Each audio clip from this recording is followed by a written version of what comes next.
Voilà, nous sommes ici au Goetheanum, qui est le centre mondial de l'anthroposophie, avec une grande conférence de Pierre Masson, qui est le gestionnaire, le directeur du centre de recherche de biodynamie en France, qui s'appelle Soins de la Terre. Et on va le voir allègrement balancer les principes de l'anthroposophie de Rudolf Steiner, en particulier le grand principe de l'organisme agricole qui devait être totalement indépendant et fonctionner sur lui-même pour les préparations aussi. Comme je vais vous le montrer maintenant. Ce que vous voyez ci-dessus, justement, c'est un texte qui émane de ce centre de recherche Soins de la Terre, qui à l'époque, apparemment, était tout à fait dans le sens de Steiner. Passons. Le mouvement biodynamique.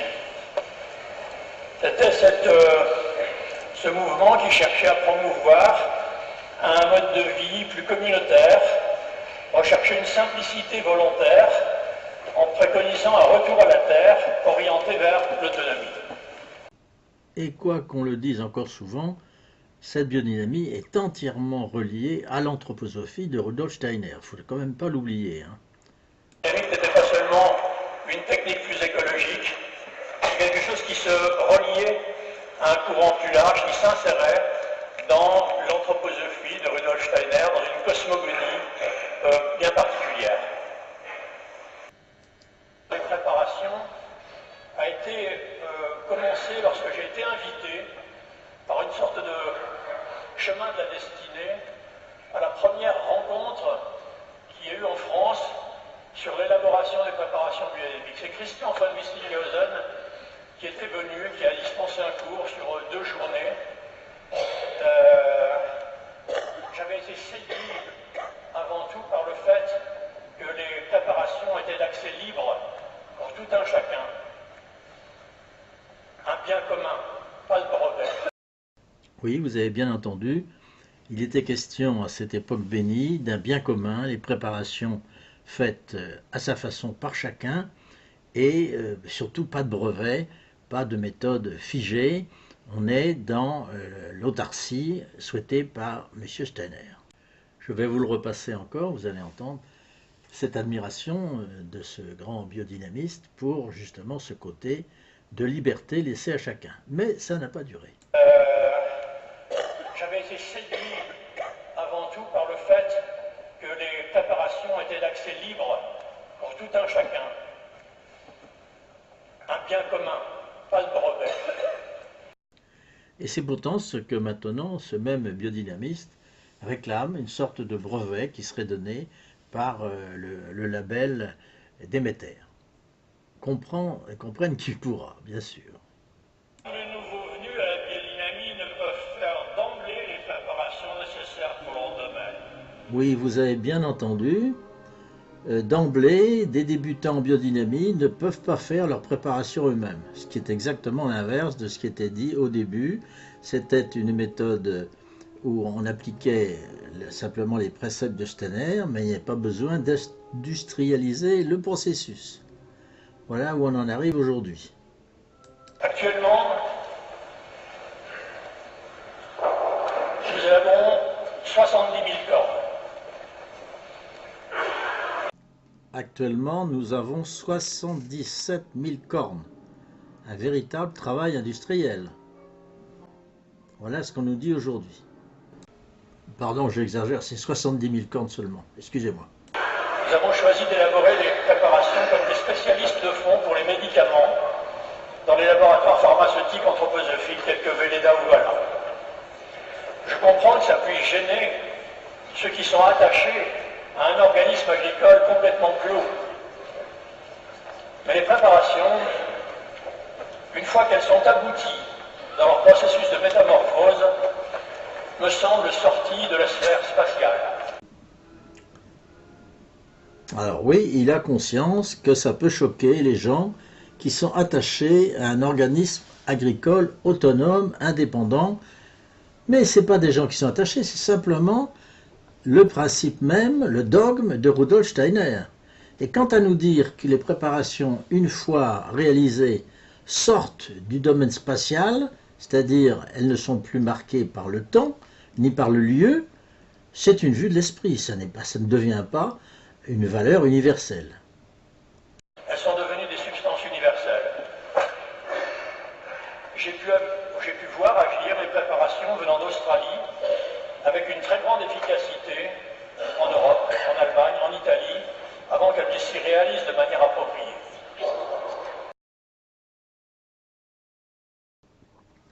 Quand on pense que Rudolf Steiner, dans son cours aux agriculteurs, disait ne pas vouloir prendre de cornes venant de vaches de l'étranger, parce qu'il y aurait un conflit avec je ne sais quel esprit national, et maintenant on nous dit que les cornes et les préparations qui viennent d'Australie, ça marche du tonnerre. C'est l'industrie, quoi. Je vous laisse regarder ce texte intéressant tout de même, qui est cité directement de Steiner, dans lequel il est assez indiscutable, c'est son point de vue, mais naturellement, avec l'industrialisation, notre grand biodynamiste a des intuitions qui vont à l'inverse. Tout ça pour pouvoir faire un commerce industriel, et on est en pleine mondialisation, pourrait-on dire. On arrive ici à un point encore extrêmement important, c'est-à-dire les différentes façons de voir le fonctionnement, la décomposition des plantes à l'intérieur des organes tels que la vessie de cerf ou le crâne d'animal domestique pour obtenir cette fameuse transsubstantiation. Là, il y a la référence, notre biodynamiste, l'enseignant, fait référence à Christian von Wistinghausen, qui est en Allemagne le père d'une interprétation très différente de la sienne, et qui consiste à dire que les plantes qui sont placées pour une sorte de maturation dans les organes animaux, que les plantes doivent rester intactes. On doit retrouver la forme de la plante. Et que si on atteint une sorte de décomposition, une sorte d'humus, eh ben c'est trop tard, ça n'agit plus.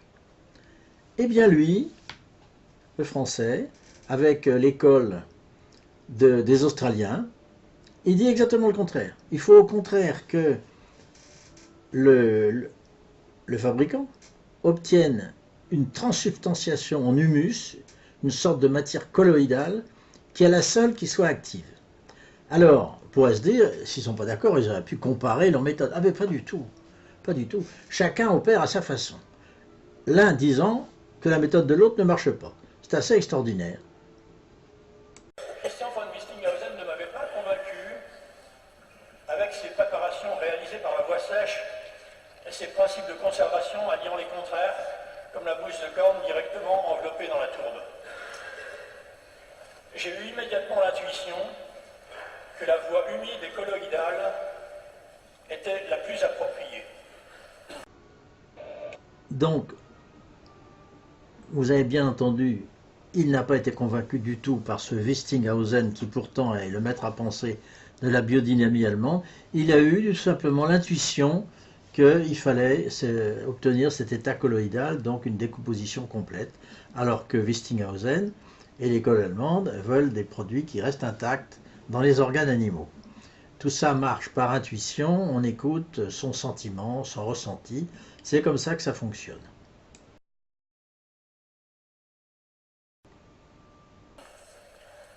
La rencontre avec Alex Podowinski a été déterminante pour la suite. Sa réflexion sur les préparations rejoignait la mienne. Alors là, on n'entend pas très bien parce qu'il y a des gens qui toussent, mais donc l'orateur nous dit que sa pensée et son intuition étaient rejointes par les idées de Podolinsky, qui est un Australien, qui est célèbre par son mélange fameux qu'on appelle la 500P, et surtout par sa décision et son intuition aussi qu'il fallait faire des transsubstantiations complètes. Et c'est pour ça qu'on parle d'Australie après. Le résultat qu'il obtenait en Australie était presque incroyable. J'ai pu aller en Italie voir à Agrilatina chez Pasquale Falzarano des sols développés, unifiés, structurés, et des cultures avec leur expression biodynamique typique. nuance, la tension des feuilles.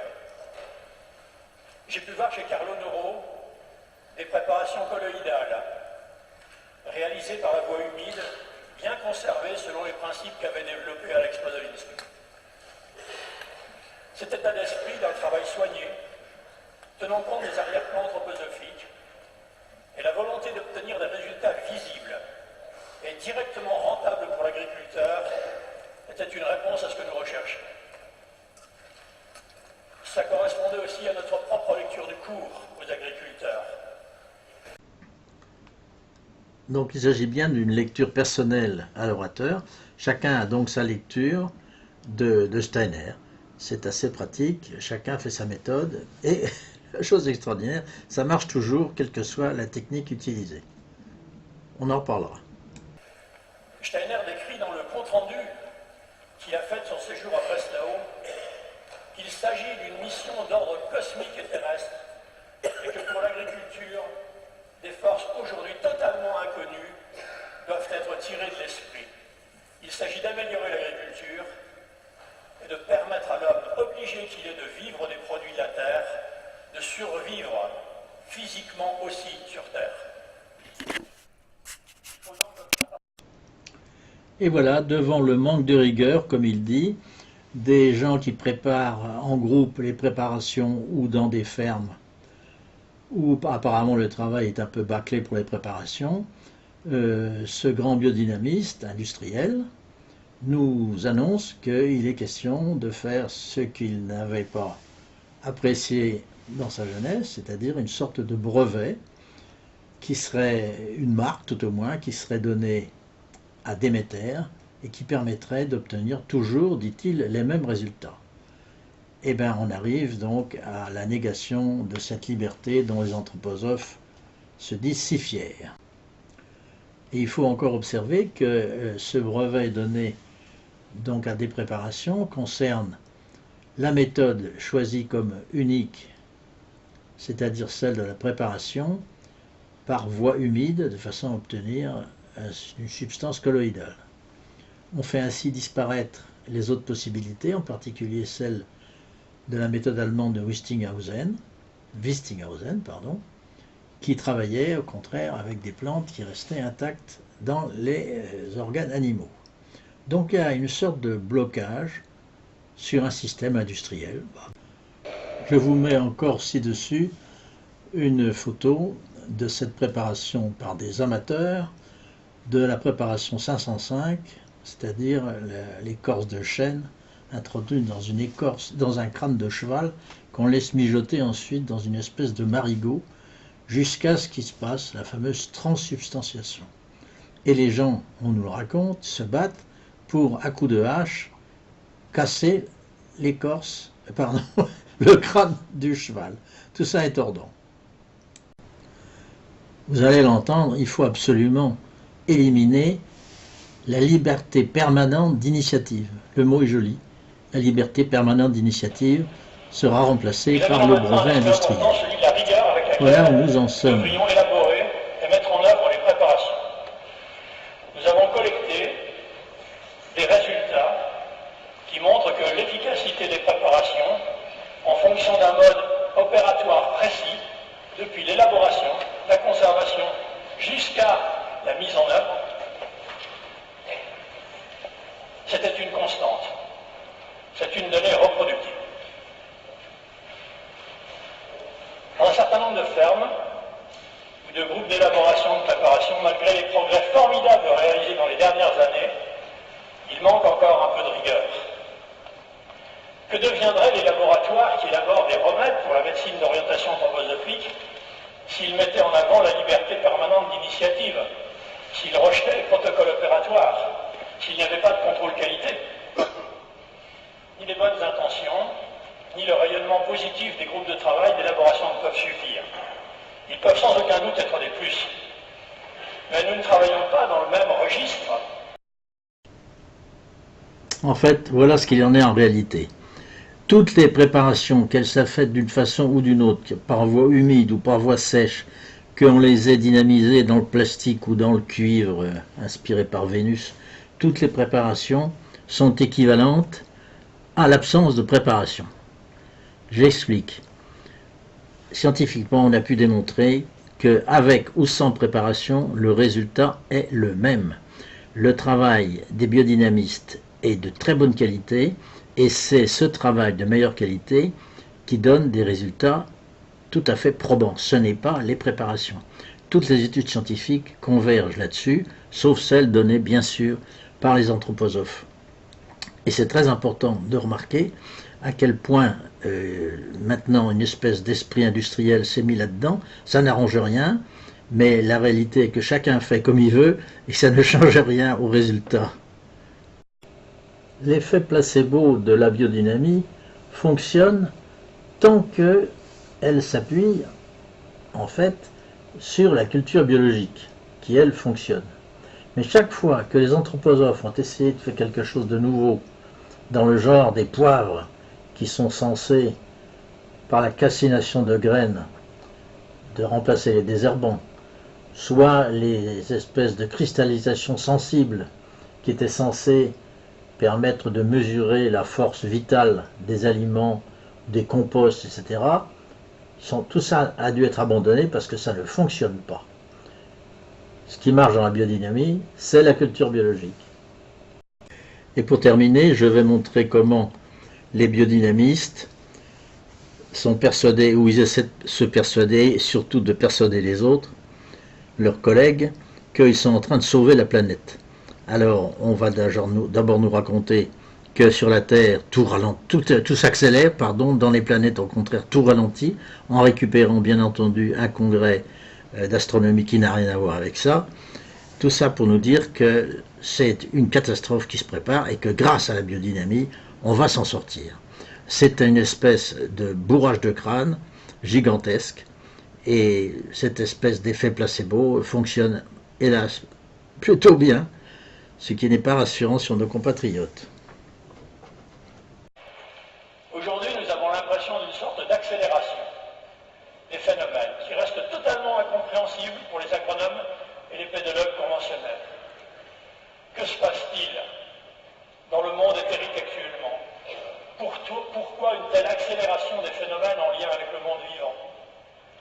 L'organisme de la Terre a-t-il ressenti une urgence absolue liée à la détérioration de la biosphère par les pollutions diverses, chimiques, électromagnétiques, nucléaires, qui atteignent la vie des sols, de l'eau, de l'air, des plantes, qui réduisent la diversité et accélèrent l'extinction des espèces?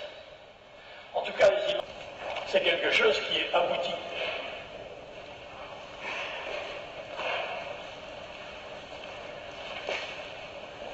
Il faudrait aujourd'hui compléter ce tableau en tenant compte de cette mise en sommeil de l'activité des êtres spirituels qui agissaient à partir des sphères planétaires. Et ici, nous devrions marquer une sorte de rupture.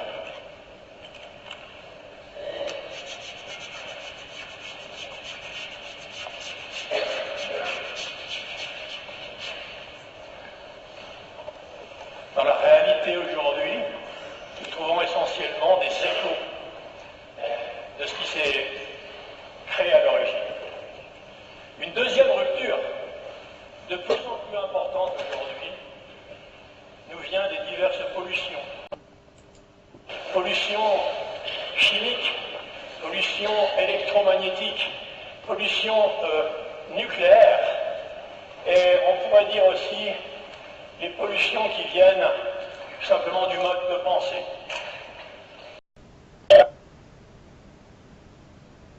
Vous voyez, la pollution, par exemple électromagnétique, nous rappelle que Nicolas Joly, ce grand viticulteur, vous le verrez dans une autre de mes vidéos, nous annonce la fin du monde à cause des satellites et des innombrables smartphones que nous faisons fonctionner, qui polluent la relation entre le cosmos et la Terre qui va incessamment retourner ses pôles magnétiques et faire mourir l'humanité. Heureusement, la biodynamie est là.